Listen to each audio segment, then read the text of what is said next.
हम पार्टी के द्वारा झारखंड की राजधानी रांची में एक संगठनात्मक बैठक का आयोजन किया जा रहा है, जिसकी जानकारी देने के लिए आज एक प्रेस वार्ता का आयोजन किया गया था, जिसमें बताया गया कि 5 तारीख यहाँ पर जो है सो संगठन को लेकर विशेष बैठक का आयोजन किया जा रहा है। तो झारखंड में जिस तरह से हम पार्टी लगातार अपना पैर पसारने का प्रयास कर रही है, ऐसे में हम पार्टी का जो राष्ट्रीय अध्यक्ष का आना उनको और मजबूती देगा, और जो एनडीए गठबंधन में हम पार्टी सहयोगी दल के रूप में कार्य कर रही है, तो कहीं ना कहीं अब देखना होगा कि झारखंड में हम पार्टी एनडीए को कितना मजबूत बनाती है। मौके पर क्या कुछ कहा गया, आइए आपको सुनाते हैं। में सिर्फ दल के सक्रिय कार्यकर्ता जो हमारा राज्य परिषद का बैठक होता है, उसमें हमारा सर्कुलर ये है कि जो हमारे पार्टी के सदस्य हैं वही भावन मीडिया को छोड़ के, आप तो भाई सभी दल के हैं, तो उसमें जो भी हमारे दल के सदस्य हैं वहाँ पर कोई आम मीटिंग नहीं है, पब्लिक मीटिंग नहीं कर रहे हैं। हम लोग अपने पार्टी का मीटिंग कर रहे हैं। झारखंड में जितने भी हमारे जिला अध्यक्ष, प्रखंड के अध्यक्ष, विधानसभा के अध्यक्ष, जो पदाधिकारी हैं, उस तरह के लोग उसमें होंगे, और जो हमारे सदस्य हैं, सक्रिय सदस्य हैं, वैसे लोग उसमें होंगे। सदस्यता का भी कुछ रहेगा कार्यक्रम है? नहीं, सदस्यता अभियान हमारा चल रहा है, पूरे देश में सदस्यता अभियान चल रहा है, और आज ही के दिन 30 तारीख को सदस्यता अभियान समाप्त हुआ है। और पूरे देश में राज्य परिषद की बैठक हो रही है। जैसे झारखंड में 5 तारीख को है, बिहार में 6 तारीख को राज्य परिषद की बैठक है, उसी तरह से उत्तर प्रदेश में भी समय दिया गया है, केरला में है, आपको वेस्ट बंगाल में है। तो इस बार ये तय हुआ कि सभी राज्य परिषद की बैठक में आदरणीय राष्ट्रीय अध्यक्ष जी शिरकत करेंगे। और सबसे पहला सौभाग्यशाली राज्य है झारखंड की, जो पहला बैठक के इस बार की जो राज्य परिषद की बैठक है वो पहला बैठक झारखंड में ही है, और झारखंड से ही शुरुआत हो रहा है, तो उसमें हमारे राष्ट्रीय अध्यक्ष जी का आगमन हो रहा है। झारखंड के किन-किन मुद्दों को लगता है कि आपको देखिए, झारखंड की का जो आप देख रहे हैं, सबसे बड़ा तो यहाँ लॉ एंड ऑर्डर का समस्या है। आप अगर लॉ एंड ऑर्डर को देखते हैं तो जो समस्या यहाँ है, अब बगल के राज्य में देखिए और कहीं भी देखिए, दिन प्रतिदिन यहाँ जो घटनाएं घटती है आम गरीब के साथ, जो आम जनमानस है उनके साथ जिस तरह का व्यवहार हो रहा है वो नहीं होना चाहिए, पहली बात। दूसरी बात, आप विकास को लेकर देख लीजिए। एक समय था जब यहाँ भी विकास की गंगा बहती थी, चूँकि झारखंड तो बिहार से अलग हुआ है, हम लोग बहुत हद तक जानते हैं। जब झारखंड बटा था उस समय हमारे आदरणीय जंगल राज के बेताज बादशाह हमारे बिहार में राज करते थे। जब जंगल राज के बेताज बादशाह से सुशासन में सरकार चलाने वाले व्यक्ति के हाथ में जब बिहार गया, तो वहाँ का देख लीजिए किस तरह से वहीं से अलग हुआ बिहार और झारखंड, और दोनों के विकास की तुलना कर लीजिए। अभी जिनके हाथ में यहाँ है वो वही जंगल राज के बेताज बादशाह के सहयोगी हैं, तो उनकी सोच भी तो उसी तरह की है। उनको विकास से कोई लेना देना नहीं है, गरीबों से कोई लेना देना नहीं है। गरीबों को खूब दारू पिला दीजिए, सुला दीजिए, मजदूरी का कोई ये नहीं है, कोई विकास का काम नहीं। आपके यहाँ सड़कों की स्थिति देख लीजिए। आप हमारे के यहाँ अगर बिहार में आते हैं तो किसी भी शहर से 3 घंटा में आप पटना पहुँच जाइएगा, लेकिन क्या हमको तो नहीं लगता है कि रांची की स्थिति है। जो केंद्र सरकार की प्रायोजित योजनाएं हैं उसका सुचारू रूप से यहाँ काम हो रहा है। जो भारत सरकार की योजनाएं हैं वो यहाँ पर मूर्त रूप से उतर रही है, लेकिन वही राज्य सरकार की जो योजनाएं हैं उनको देख लीजिए। यहाँ पैसा, वेतन देने के लिए पैसा नहीं है कर्मचारियों को।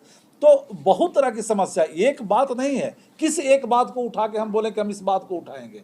जहाँ एक समस्याओं का सिंड्रोम है, झारखंड में समस्याओं का सिंड्रोम है, तो वहाँ से जहाँ सिंड्रोम है वहाँ से कहिएगा कि किसी एक पॉइंट को उठाइए, तो हम लोग जैसे लोगों के लिए ये बड़ा मुश्किल बात है कि हम किसी एक बात को उठा के करें। अगर झारखंड की सरकार ये मान्यता रखती तो यहाँ के गरीबों के साथ जिस तरह का अन्याय हो रहा है वो नहीं होता, गरीबों का विकास होता, यहाँ सड़क अच्छे होते, बिजली अच्छी होती, पानी लोगों को शुद्ध पीने के लिए मिलता, तो यहाँ के लोगों को रोजगार मिलता। आज पलायन देखिए बहुत है, सबसे ज़्यादा ईंट भट्टे पर कहाँ के लोग पाए जाते हैं? तो झारखंड के लोग पाए जाते हैं। बिहार में सबसे ज़्यादा पलायन है, झारखंड में कम है। देखिए, आप अगर तुलनात्मक समीक्षा कीजिएगा, अभी तो बिहार में बहुत से रोजगार के अवसर भी खुले हैं। झारखंड में बता दीजिए कितने रोजगार के अवसर खुल रहे हैं। एक सवाल है सर। हाँ, सारे पार्टी के ऊपर लगभग ये आरोप लगता है कि परिवारवाद, तो परिवार देखिए, हिंदुस्तानी अवाम मोर्चा सेकुलर की ओर से झारखंड राज्य परिषद की बैठक का आयोजन किया गया है 5 जुलाई को। और उस 5 जुलाई के बैठक में हमारे पार्टी के नेता, पार्टी के आदरणीय राष्ट्रीय अध्यक्ष डॉक्टर संतोष कुमार सुमन जी का आगमन हो रहा है झारखंड में। ऐसे तो हम लोग पहले भी बैठक किए हैं, यहाँ राष्ट्रीय परिषद की भी बैठक किए थे, लेकिन इस बार का बैठक इसलिए खास है कि इस बार हमारे झारखंड के साथियों के द्वारा संगठन का विस्तार करते हुए सभी जिलों में अब तक संगठन का निर्माण करने के बाद, और ये पहली झारखंड राज्य परिषद की बैठक है, तो इनका जो संगठन विस्तार और राजनीति में जो रुचि है उसको ध्यान में रखते हुए आदरणीय राष्ट्रीय अध्यक्ष जी ने समय अपना दिया है, बहुमूल्य समय, और हम लोग उसी बैठक की तैयारी की। आज समीक्षा के लिए एक छोटी सी हम लोग बैठक भी किए हैं अपने कार्यकर्ताओं के साथ। हमारे यहाँ के झारखंड प्रदेश के कार्यकारी अध्यक्ष हैं डब्लू जी, और युवा के अध्यक्ष हैं हरे कृष्ण महाराज जी। तो इन लोगों के प्रयास से जो सारी चीज़ें छन के आ रही है, इन लोगों ने जो प्रयास किया है झारखंड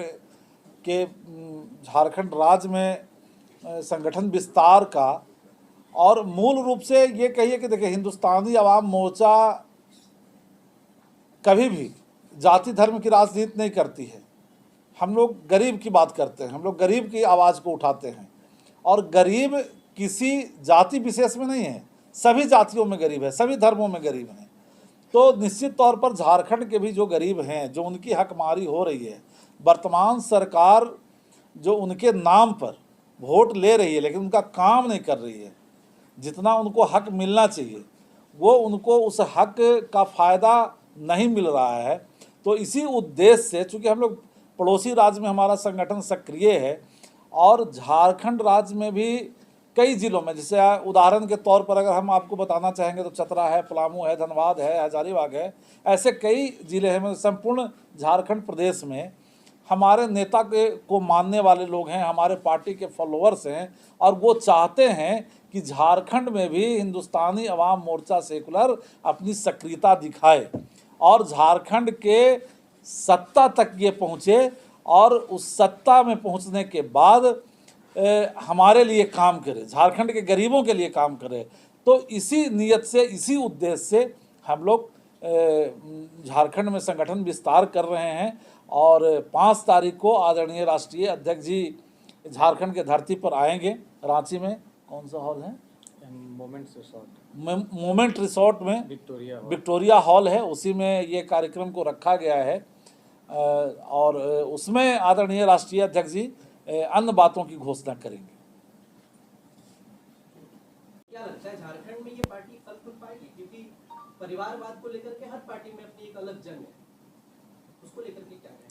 देखिए, आप जहां जाना चाहते हैं, एक बात हम बताते हैं, परिवारवाद की परिभाषा को आप कैसे आंकते हैं ये तो आप पर निर्भर करता है। लेकिन अगर कोई व्यक्ति किसी दल में एक साधारण कार्यकर्ता के तौर पर काम करता है और उसके बाद उसे किसी पद पर चुनाव लड़ाया जाता है, विधिवत लड़ के आते हैं, वैसे लोगों को, और एक व्यक्ति वैसा होता है जो जिसके घर में उनकी पत्नी चूल्हा फूंक रही हैं, खाना बना रही हैं, और जब खुद जेल जाते हैं तो उनको लाके सामने कर देते हैं अपने एक उत्तराधिकारी के रूप में।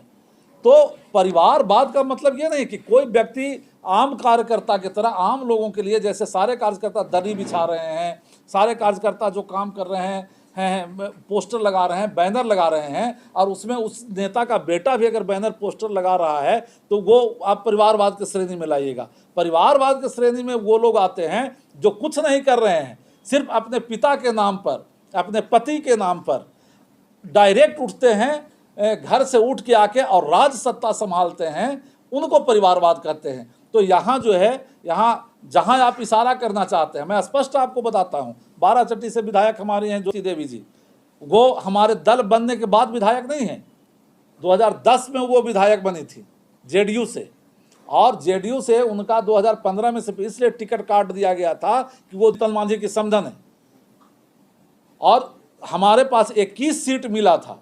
हम लोग 2015 में हमारा दल बना था, 2015 में हम 21 सीटों पर चुनाव लड़े थे, और उस समय हमने ज्योति मांझी को टिकट नहीं दिया था क्योंकि वो हमारे दल की सदस्य नहीं है। अगर कोई विधायक अपना दल छोड़ के आता है और उसको सिर्फ एक परिवार के नाम पर सजा मिलता है और वो भी एक आम कार्यकर्ता के तरह काम करता है, तो क्या उसे हम टिकट देके चुनाव लड़ाते हैं और आम पब्लिक उनके कार्य से खुश होकर उनको चुनाव जिता के भेजती है, तो इसे परिवारवाद में आप लेंगे? एक सवाल और है। सवाल ये है कि आप झारखंड